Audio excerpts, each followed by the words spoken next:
તે હસતા પરમાત્માની અંદર આમ આવા રડમસ ચહેરાએ આપણે જશું તો આપણને એન્ટ્રી મળશે. એટલે રાજી રહેજો, હસતા રહેજો. મારી તમારી મુસ્કુરાહટમાં રામ બેઠો છે, મારી તમારી પ્રસન્નતામાં પરમાત્મા બેઠો છે. જો પ્રસન્નતા નહીં તો પરમાત્મા પણ નહીં. એક આશ્ચર્યની વાત છે કે ધર્મના માર્ગમાં ચાલનારા લોકો આવા ગંભીર કેમ રહી શકે છે. હું તો ઘણી વખત ટ્રાય કરું કે આજે આખો દી મારે હસવું જ નથી, અને તોય તે કલાકમાં દાંત કઢાઈ જાય. આમ સીવીન ડાબલી બેઠો હોય ને તો એમ ફડફડ ફડફડ થઈ જાય.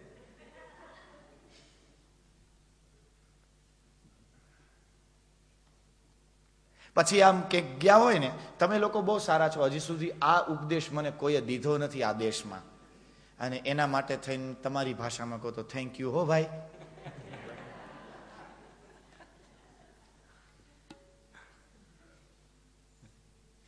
હજી સુધી કોઈ નથી. નહીતર આમ ઘણી જગ્યાએ જઈને, અહીંયા ભારતમાં તો રાજકોટમાં કે આજુબાજુમાં ક્યાંય ગયા હોય, મધ્યપ્રદેશમાં ગયા હોય, રાજસ્થાન, મારા થોડું ગંભીર રહેવાય.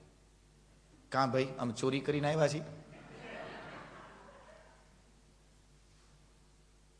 અમારે ક્યાંય કોઈની હારે ભાગ પડાવવા છે, તો આમ લોકો આપણને કહી જાય ગંભીર રહેવાય. શેની ગંભીરતા ગુરુ? ગંભીર તો એ લોકોને રહેવાની જરૂર છે કે જે લોકોએ જીવનમાં કોઈ સત્કર્મ નથી કર્યા. એ લોકોએ હવે ગંભીર થવાની જરૂર છે કે ચલો કંઈક સત્કર્મ કરી લઈ, કંઈક પુણ્ય કરી લઈ, કંઈક દાન કરી લઈ, કોઈ સેવા કરી લઈ, કોઈના સુખ દુઃખના ભાગીદાર બની લઈ, કંઈક કરી લઈ.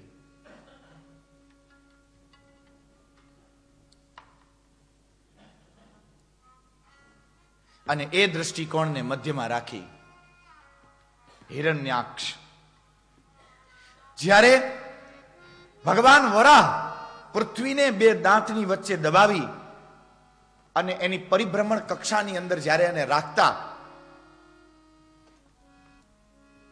ત્યારે હિરણ્યાક્ષે હાથમાં શસ્ત્ર લઈ અને ભગવાન વરાહની પાછળ દોડ્યો.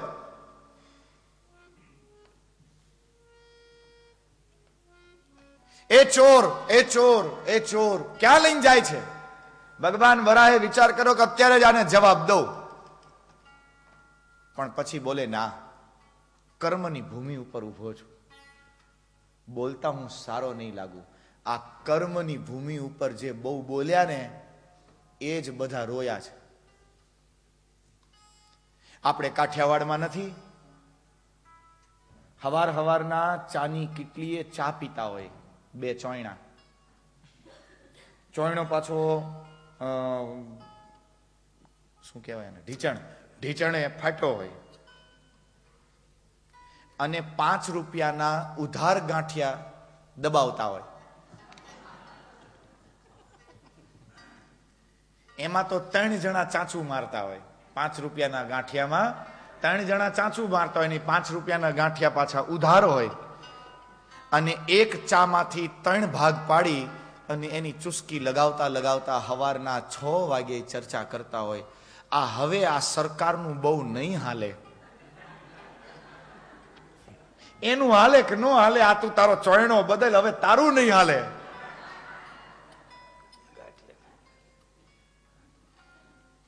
આ દુનિયામાં આ કર્મની ભૂમિ ઉપર જે લોકો વધુ બોલ્યા એ ગયા.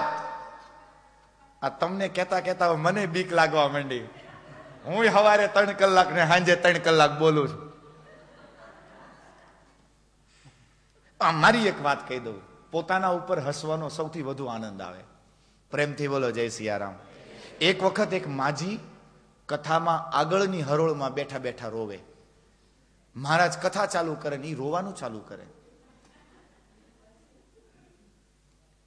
એટલે પેલા વક્તાને થયું કે કદાચ આ બેનને આ કથામાં બહુ ભાવ આવતો લાગે છે, એટલે એક દિવસ કથામાંથી એની પાસે ગયા. બેન, ભગવાન બધી કૃપા કરશે, બધું સારું થશે, તમે બહુ ભાવથી કથા સાંભળો છો, તમને ખૂબ રડવું આવે છે. એ માજી કે બેટા, ભગવાન તારી રક્ષા કરે. પણ મને એક વાત યાદ આવે ને મારાથી રહેવાતું નથી ને એમ કરતા કરતા પાછા રોવા માંડ્યા. હું કોઈને કઈ હકતી નથી દીકરા, મનમાં વાત રહેતી નથી. કાંઈ નહીં બા, બધું બરાબર થઈ જશે. કઈ એવી વાત હોય તો મને કહી દો. હા બેટા, તને નહીં કહું બીજા કોને કહીશ. એમ કરીને માજીએ કથાનું મંગલાચરણ કર્યું.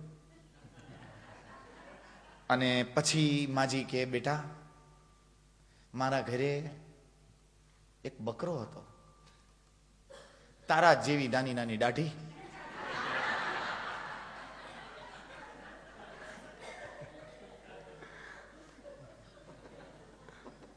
એ તો ન ખબર પડી બેટા, પણ છેલ્લા 3 દી શું બોલ્યો, આખો દી બોલ બોલ બોલ બોલ કરે.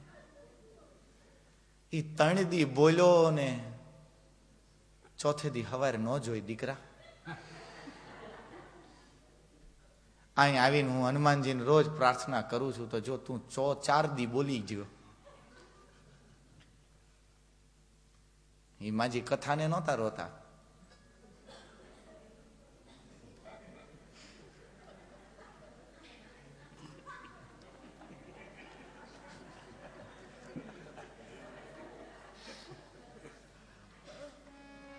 પ્રેમથી બોલો જય સિયારામ. સજ્જનો, આ કર્મની ભૂમિ છે. પૃથ્વીલોક એ કર્મની ભૂમિ છે, અને કર્મની ભૂમિ ઉપર રહેનારા માણસે શક્ય હોય એટલું ઓછું બોલાય. આ તો કરી જવાની ભૂમિ છે. બસ વિવેક જ્યાં કામ કરતો હોય એ વિવેકને કામે લગાડી અને સત્કર્મ તરફ સતત દોડ્યા કરો. ઇહલોકની અંદર સુખ અને પરલોકમાં પરમાત્મા પ્રાપ્ત થશે. અને બહુ પરલોકની ચિંતા કરવા જેવું નથી. આ લોકની અંદર જે હરખી રીતે દાંત ન કાઢી શક્યો હોય એ પરલોકમાં મને નથી લાગતું કે વૈકુંઠમાં જાય. ભગવાન કરે બધાય જાય, પણ આ મનમાં શંકા થાય કે કદાચ નહીં જઈ શકાતું હોય.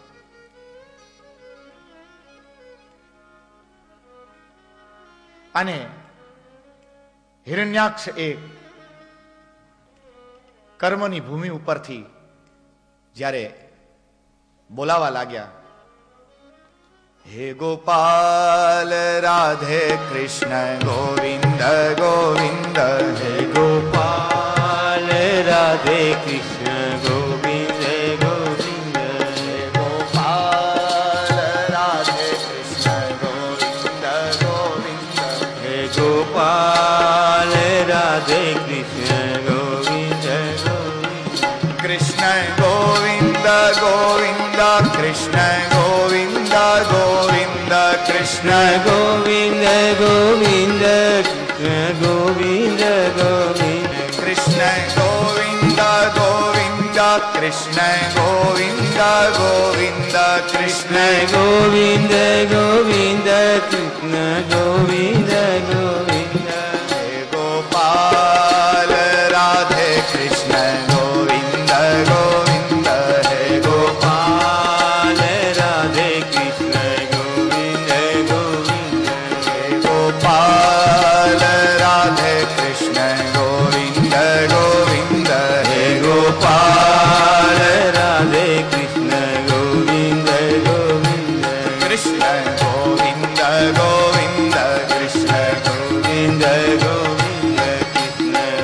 ભાઈ શ્રીની કથામાં, કથા એ જ્ઞાનનો વિષય છે.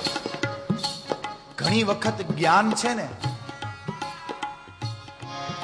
એની વાતમાં માણસ વધારે ડૂબે ને તો ડિપ્રેશનમાં આવી જાય. અને સંગીત છે ને એ જ્ઞાનને પાછું આમ સહજ બનાવીને રાખે.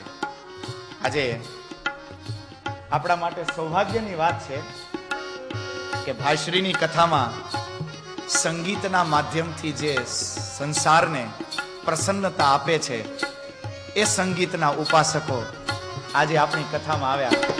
हे गोपाल राधे कृष्ण हे गोपाल राधे कृष्ण गोविंद गोविंद गोपाल राधे कृष्ण गोविंद गोविंद हे गोपाल राधे कृष्ण गोविंद गोविंद कृष्ण कृष्ण गोविंद गोविंद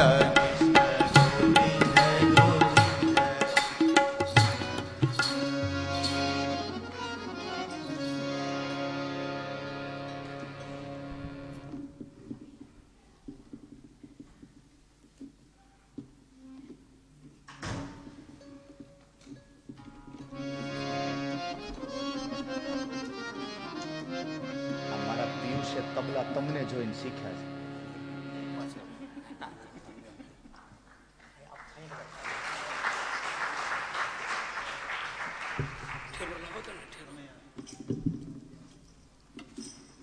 हे गोपाल राधे कृष्ण गोविंद गोविंद हे गोपाल कृष्ण गोविंद गोविंद हे गोपाल राधे कृष्ण गोविंद गोविंद हे गोपाल राधे कृष्ण गोविंद गोविंद कृष्ण गोविंद गोविंद कृष्ण गोविंद गोविंद कृष्ण गोविंद गोविंद कृष्ण गोविंद गोविंद कृष्ण गोविंद गोविंद कृष्ण गोविंद गोविंद कृष्ण गोविंद गोविंद कृष्ण गोविंद गोविंद हे गोपाल राधे कृष्ण गोविंद गोविंद हे गोपाल राधे कृष्ण गोविंद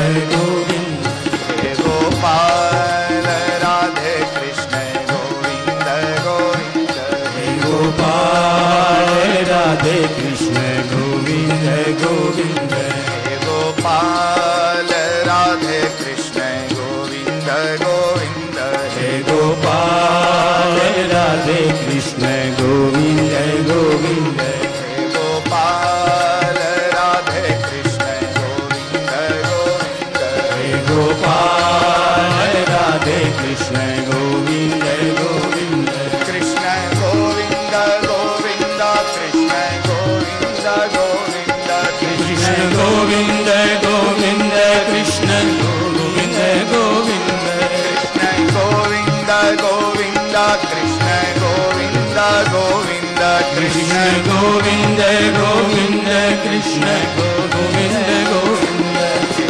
गोपाल राधे कृष्ण गोविंद गोविंद हे गोपाल राधे कृष्ण गोविंद गोविंद हे गोपाल राधे कृष्ण गोविंद गोविंद हे गोपाल राधे कृष्ण गोविंद गोविंद कृष्ण गोविंद गोविंद कृष्ण गोविंद गोविंद कृष्ण गोविंद गोविंद कृष्ण गोविंद गोविंद कृष्ण गोविंद गोविंद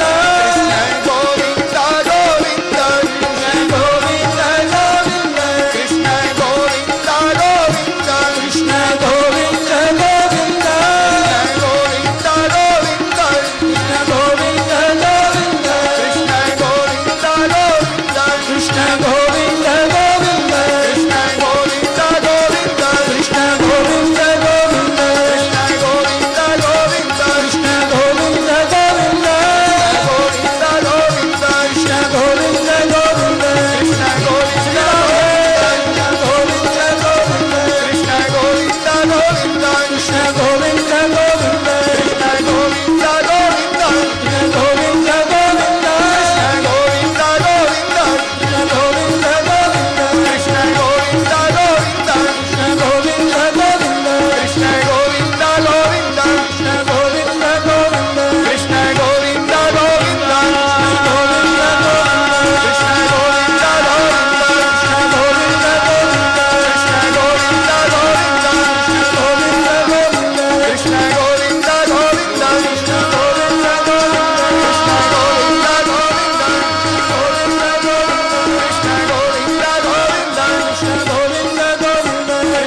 ગોવિંદ ગોવિંદ. હે ગોપાલ રાધે કૃષ્ણ ગોવિંદ ગોવિંદ. સ્વાગતમ વો મહાભાગા. હૃદયમાં ખૂબ આનંદ થાય છે. આ છે કર્મની દુનિયા. કર્મ કેટલું માણસને પકડે. સાંભળવા આવ્યા હતા અને એ જે કર્મ જે છે એ જે સાધના છે અને આ છે મોટાઈ.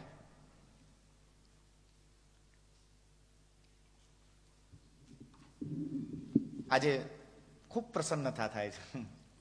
ખૂબ સારું લાગે છે. Thank you. કારણ કે એક વાત છે કે સંગીતમાં અદ્ભુત શક્તિ છે. વક્તા અડધું બોલે છે અને અડધી કથા અહીંથી થાય છે.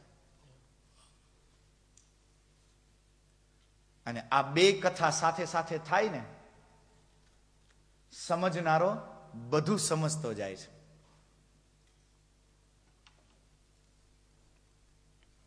અને એમાંય તે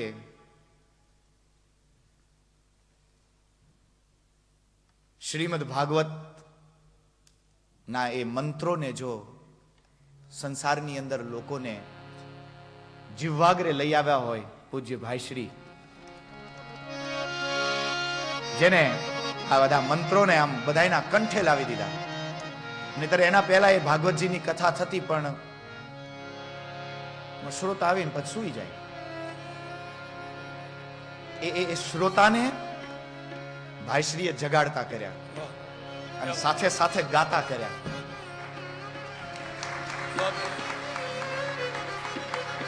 અને ખરી વાત એ છે કે કથાકારોને તે ભાગવતની કથા કરતાય ભાઈશ્રીએ શીખવાડ્યા. આવી રીતે કરો તો બધાય સુધી જાય. પણ એ કઈશ આજે તો મને અતિશયોક્તિ નથી લાગતી. એ ભાઈશ્રીને તે મૂળમાં લાવીને કથા કરાવનાર એ લોકો આજે આપણી પાસે બેઠા છે.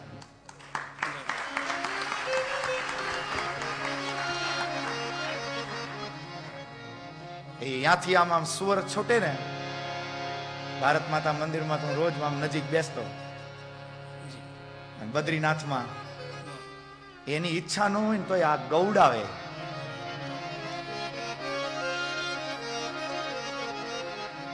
આ છે સંગીતની શક્તિ. અને એ સરસ્વતી ઉપાસકો આજે, અને જો કથામાં સરસ્વતી રાજી રહે ને એને કૃષ્ણ જરૂર મળે. કારણ કે વાણી દ્વારા આપણે એ પરમાત્માને અહીંયા પ્રકટ કરીએ છીએ. અને વાણી દ્વારા પ્રકટ થતો એ પરમાત્મા મને લાગે છે કે કૃષ્ણ હવે તૈયારી કરે છે. सात सुरों का ये बहता दरिया, कृष्ण तेरे नाम तेरे नाम, सात सुरों बहता दरिया, कृष्ण तेरे नाम तेरे नाम, हर सुर में है रंग धनुक सा, हर सुर में है रंग धनुक सा, तेरे नाम तेरे नाम, सात सुरों का पम गम प ગમવ ગમવ ગમવ ધ ભમ ભમ ગમ પદ નિ ધ નિ ધ પદ ભમ ભમ ગમ પદ નિ સા નિ રે ગા ગરે નિ રે ગરે નિ રે સા સા નિ ધ પ પમ ગરે ગરે નિ રે ગરે ધ નિ રે ગરે નિ રે સા तेरे बिना जो उम्र बिताई बीत गई कृष्ण तेरे बिना जो उम्र बिताई बीत गई अब इस उम्र का अब इस उम्र का अब इस उम्र का बाकी हिस्सा तेरे नाम कृष्ण तेरे नाम हर सुर में है रंग धनुक सा तेरे नाम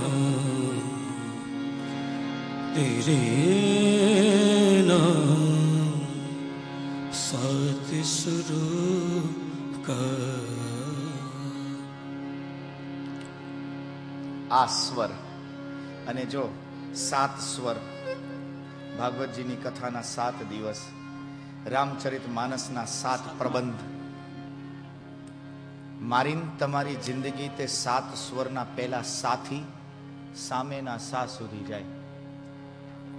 પહેલો સા સમત્વમ યોગ ઉચ્યતે. પ્રથમ સ્કંદની અધિકાર લીલા સમત્વમ યોગ ઉચ્યતે. આપણે ત્યાં પાછા આવીએ જ્યાં ધર્મમ ભજસ્વ સતતમ ત્યજ લોક ધર્માન. એ પોતપોતાના ધર્મમાં પાછા આવી અને એ સમતાના સા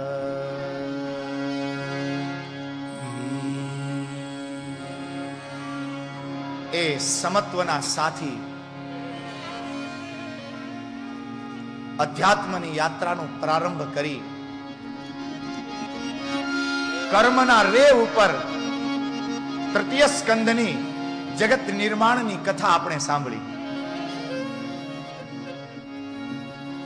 જ્યારે સનાતન વિશ્વની મને તમને સમજ આવે ત્યાર પછી આત્માનુભવ થવાનો પ્રારંભ થાય. પરંતુ ક્યારેક એ આપણું અભિમાન ન બની જાય એટલા માટે ત્રીજો સ્વર પછી ગ આવે. જો ગમ ખાતા શીખી જઈએ તો જીવનનું સંગીત સ્વરમય બની જાય. જો ગમ ખાતા ન શીખી શકીએ તો જીવનનું સંગીત એ બેસુરું થઈ જાય. એ થોડાક બેસુરા હતા તો એ તો જેના આમ હાથમાં આવે ને તરત આમ એને કરી નાખે. એ સહન ન થાય. જેને સંગીતમાં જીવતા આવડી જાય ને પછી એ પોતાના અસ્તિત્વને ક્યારેય બેસુરું ન કરી શકે.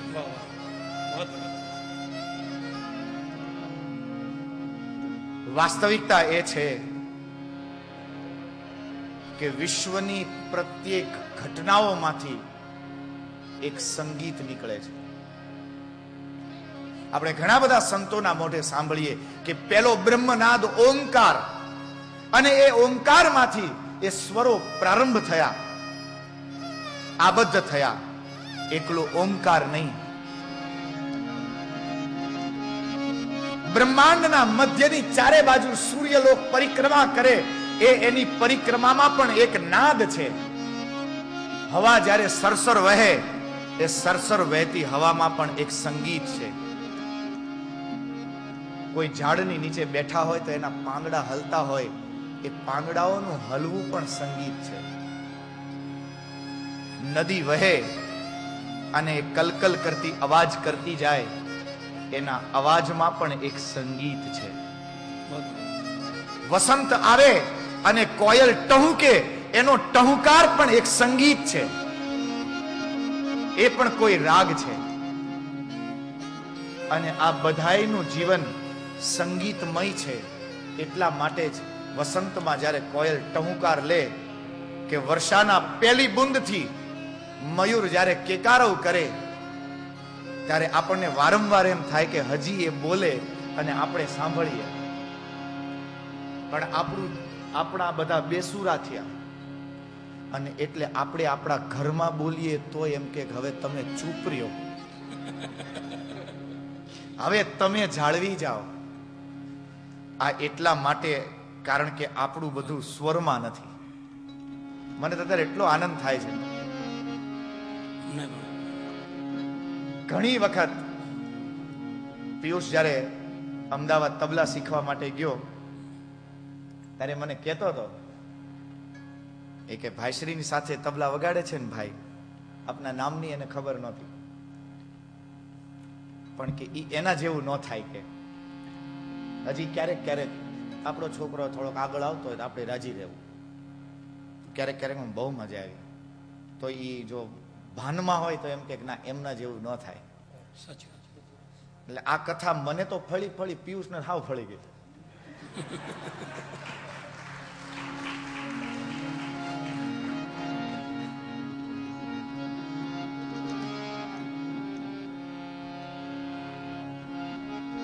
પ્રભુના નામનો પટ્ટો તિલક તુલસી માળા છે. સંત પુનિત ધંધુકામાં મોઢવાડામાં એમનું ઘર, અને આ ઘર સંત પુનિત મહારાજનું, અને એના એક વંડી ને પેલી બાજુ આ શરીરનો જન્મ થયેલો. એટલે મારા પડોશી. અને એને બહુ સરસ વાત કરી. આજે એ પંક્તિઓ આપ સૌની સાથે આમાં એકદમ લાગુ પડે છે. પ્રભુના નામનો પટ્ટો તિલક તુલસીની માળા છે.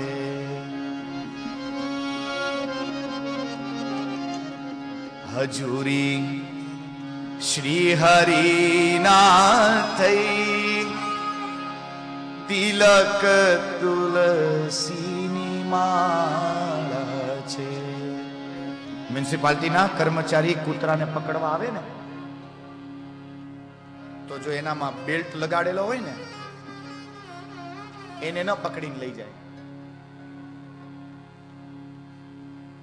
તો કૃષ્ણ નામની, રામ નામની જેને ગળામાં કંઠી પહેરી હોય, પ્રભુના નામનો પટ્ટો તિલક તુલસીની માળા છે. અમારો આશરો મોટો, અમે મોટા ના કહેવાઈએ. અહીંયા શ્લેષ અલંકાર. અમારો આશરો મોટો. અત્યારે આ લોકો ઉપર શું વીતતી હશે એ તો હવે નીચે ઉતરીને તમે પૂછજો તો ખબર પડશે કે આપણે સ્વરમાં હોય ને સામે વાળો બેસુરું ગાતો હોય અને પછી એને 2 મિનિટ સહન કરવાનું થાય કેવું લાગે એ હું સમજી શકું છું. તે છતાંય મન રાખવા માટે આપ અહીં આવીને બેઠા તો અમારો આશરો મોટો, અમે મોટા ન કહેવાઈએ. આ સહજતા, પણ એની સાથે સાથે સભાનતા. અમારો આશરો મોટો, અમે મોટા ન કહેવાઈએ. અમારો આશરો મોટો છે એટલે અમે મોટાના છીએ. અને મોટાની મોટાઈ તો ત્યારે જ દેખાય કે જ્યારે એ નાના ઉપર રાજી રહે. બાકી શેનો મોટો? बड़ा हुआ तो क्या हुआ, जैसे पेड़ खजूर. बड़ा हुआ तो क्या हुआ, जैसे पेड़ खजूर. पंछिन को छाया न मिले, फल लागे अति दूर. અમારો આશરો મોટો, અમે મોટા ના કહેવાઈએ, અમે મોટા ના કહેવાઈએ. હજુરી શ્રી હરિના થઈ, તિલક તુલસીની માળા છે. પ્રભુના નામનો પટ્ટો, તિલક તુલસીની માળા છે. આપના આવવાથી અમારી કર્મની વ્યાખ્યા તે વગર બોલે સિદ્ધ થઈ ગઈ. આ કર્મ ભૂમિ છે. અહીંયા તો જેટલું કરશો ને એટલું પામશો. અને એ કર્મ દ્વારા ભગવાન વરાહ એ પૃથ્વીને લઈ અને એની પરિભ્રમણ કક્ષાની અંદર લાવી મૂકવાનો પ્રયાસ કરે. હિરણ્યાક્ષ એની પાછળ દોડ્યો. ક્યાં લઈ જાય છે, ક્યાં લઈ જાય છે, ક્યાં લઈ જાય છે? ભગવાન વરાહ એક શબ્દ ન બોલ્યા. પૃથ્વીને એની પરિભ્રમણ કક્ષા ઉપર મૂકી, પૃથ્વી ઉપર પોતાનો પગ રાખી, હાથમાં ગદા લઈને હિરણ્યાક્ષને કીધું, એ હિરણ્યાક્ષ, ક્યારનો બોલે છે? હવે આવી જા સામે. ચલ નક્કી કરી લઈ કે આ પૃથ્વી કોના બાપની?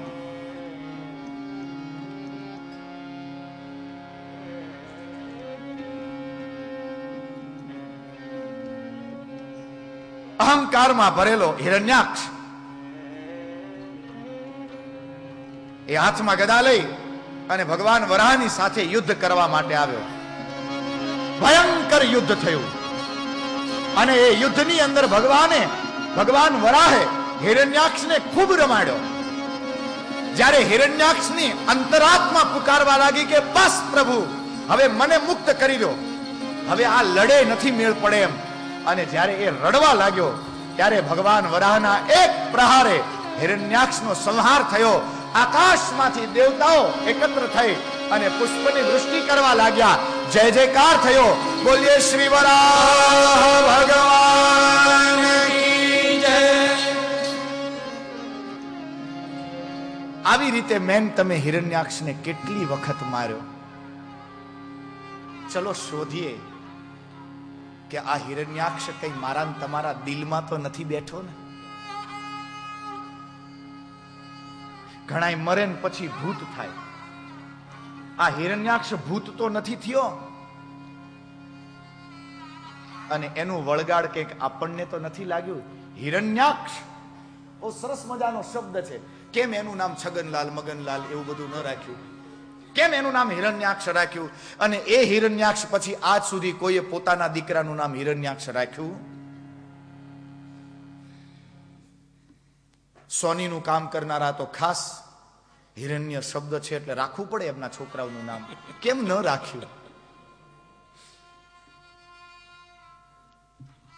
એક માણસની દુષ્પ્રવૃત્તિએ એક નામને બદનામ કરી દીધું. અને હિરણ્યાક્ષ જે શબ્દ છે એને બે અલગ અલગ શબ્દોથી એક નામ બન્યું. હિરણ્ય એટલે કે સુવર્ણ, અક્ષ એટલે આંખ. હવે કોઈ આઈ સ્પેશિયાલિસ્ટ હોય તો આપણે એને પૂછીએ કે કોઈ દી સોનાની આંખું હોય? તમારી પાસે કોઈ દી ઓર્ડર આવ્યો છે બે આંખું બનાવડાવી? નહીં ને? આ આવ્યો તો તમારાથી ને બધું. સોનાની આંખો ન હોય આંખ તો આંખ જેવી જ હોય, અને તે છતાંય આનું નામ હિરણ્યાક્ષ કેમ? એનો અર્થ એવો થાય કે હિરણ્યાક્ષની આંખો સોનાની હતી, અને જો સોનાની આંખો હોય તો તે આંધળો હોય. સોનામાંથી આરપાર કઈ દેખાય? દેખાતું જ હશે હો.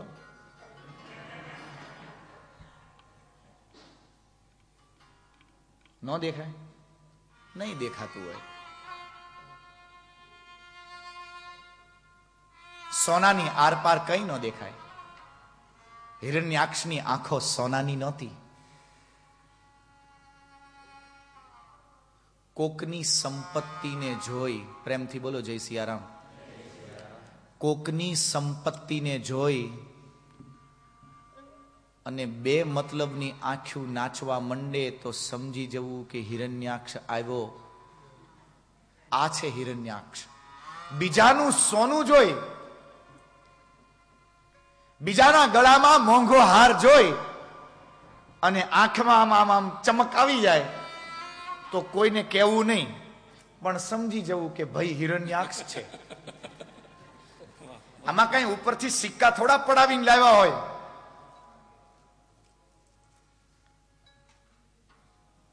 આ હિરણ્યાક્ષ બીજાની સંપત્તિને જોઈ અને જેની નજર નાચવા માંડે એ બધા જ હિરણ્યાક્ષ. અને એ હિરણ્યાક્ષો આજે પણ જીવે છે, એ ગયા નથી. ભગવાન વરાહ મને તમને એક સુંદર સંદેશ આપે કે આવું હિરણ્યાક્ષ તત્વ આપણામાં પણ ન જાગે એટલા માટે કર્મનો સહારો લેવો. એક નિષ્પૃહી થઈ અને જો કર્મના માર્ગમાં આપણે દોડતા રહેશું તો કદાચ બીજાની સંપત્તિને જોઈ અને આપણી આંખ નાચશે નહીં.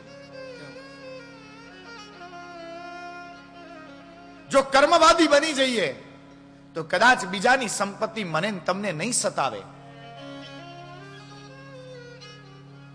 બાકી પહેલા જ દિવસે મેં કીધેલું કે શાંતિ શાંતિની આપણે સૌ વાતો કરીએ છીએ, બાકી આપણે ઓડી લઈ અને હજી 4-5 દી પહેલા આવ્યા અને ફૂલા ન સમાતા હોય, અને બાજુ વાળો જો બેન્ટલી લઈને આવે ને પછી જે ઉકળતું તેલ રેડાય. પ્રેમથી બોલો જય સિયારામ.